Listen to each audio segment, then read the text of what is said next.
Welcome to a special bonus episode of 10 with Ken. I'm Ken Steele. In September, we went on location to the 2017 Ontario University's Fair to speak with presidents and senior administrators about innovation in higher education. We're here at the Laurentian University booth speaking with Pierre Zundel, the Interim President and Vice Chancellor. Thank you for taking a few minutes. Oh, it's my pleasure, Ken. So these innovations at Laurention that make you justifiably proud, that could serve as examples for other institutions, what are some of the innovations that come to mind? At Laurentian University, one of the things that we've been doing is introducing Indigenous content across the curriculum. So very important for a number of our students, for example, those working in health, those working in law and justice, those working in mining, to know something about the history and culture of Indigenous people, because they end up having to deal with Indigenous clients in the system, with Indigenous communities and so on. We have a very large number of Indigenous faculty on our campus compared to most universities, 25 or more. We've just opened our Indigenous Sharing and Learning Centre. It's a fantastic centre that provides all kinds of services to Indigenous students. It includes a spectacular round room. It's already fully booked. The community is using that already fully. The other thing is about environmental education. The university is in a community, Sudbury, that has had one of the most ambitious regreening efforts in North America. So now exposing students to some of the lessons that we've learned from that. Those lessons are being exported to other countries, to Russia, to China, that have similar challenges with industrial landscapes. We've just completed the largest capital project in Laurention's history since its inception, and that's involved renovating more than 60 classrooms and labs right across. A lot more opportunities for students to work in small groups, flexible seating so that professors can organize the teaching however they need, high-tech classrooms that allow us to integrate technology where we need to simultaneously do distance and face-to-face work together.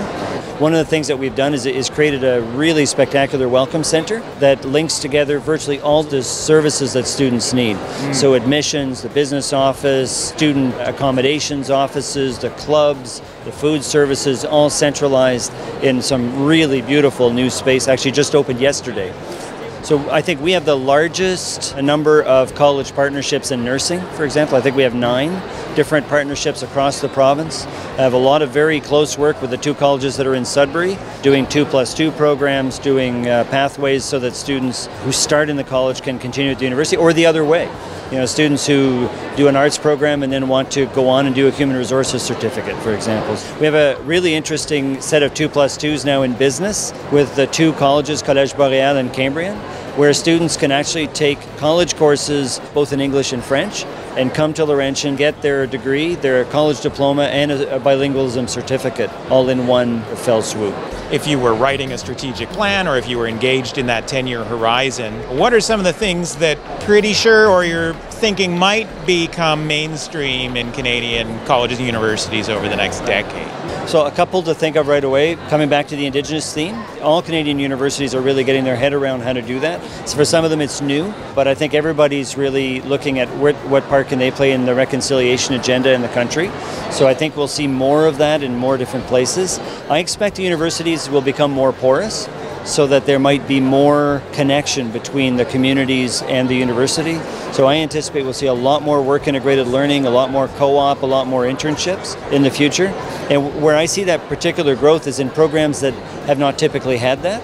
We've always done it with the nursing and other health professions, with business and engineering. But if we begin to think about that in arts, for example, how can arts students go into community organizations, cultural organizations, NGOs, municipalities, and add value to those environments, learn from them, and integrate that with their studies. There's this great hunger. We hear this from students all the time.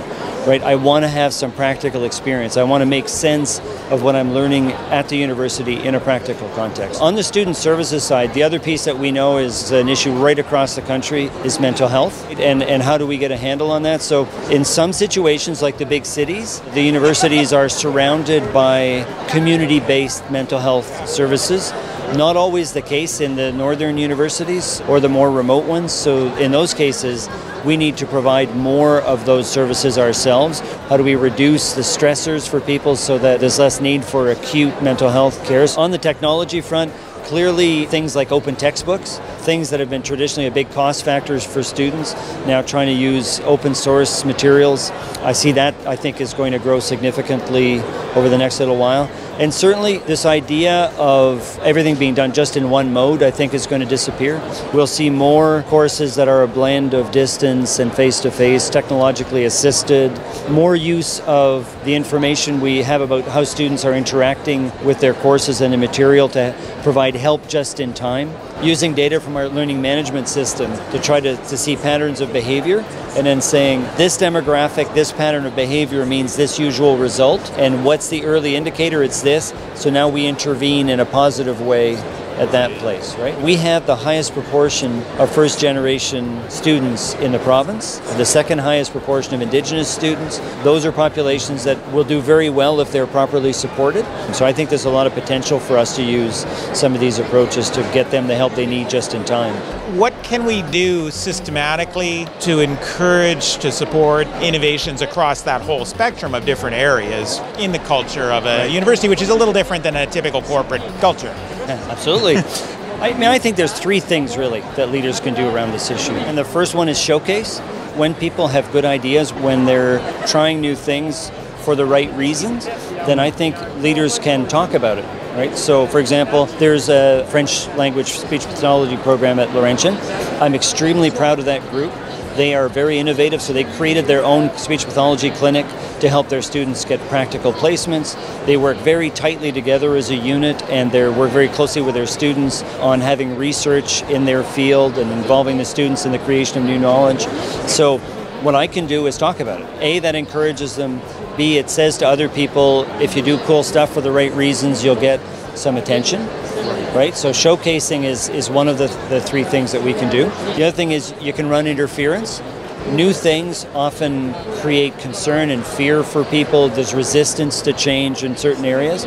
So as leaders, we can actually be out there like a football blocker, right? And creating a space for that innovation to happen by preventing it from being shut down inside the institution by resistance. So for example, I can remember in some of the innovations I was involved with earlier in my career, our dean or our provost would get a lot of mail about what we were doing because it wasn't like everything else. It was a kind of problem-based learning approach rather than a lecturing approach. And rather than shutting us down and saying, you can't do this anymore, I'm getting too much mail, what they said was, I'll handle the mail, carry on, right? Because this is the right thing for the right reason. The other one is to make it possible to fail so that you don't punish people for running an experiment for the right reasons with all the due diligence which for some reason doesn't work.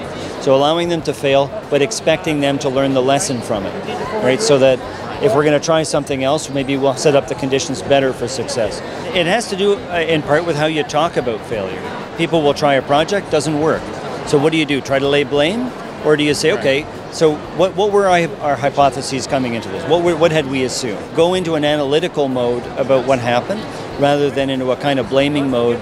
And you can also showcase people for trying something that they tried for the right reason, didn't work that time.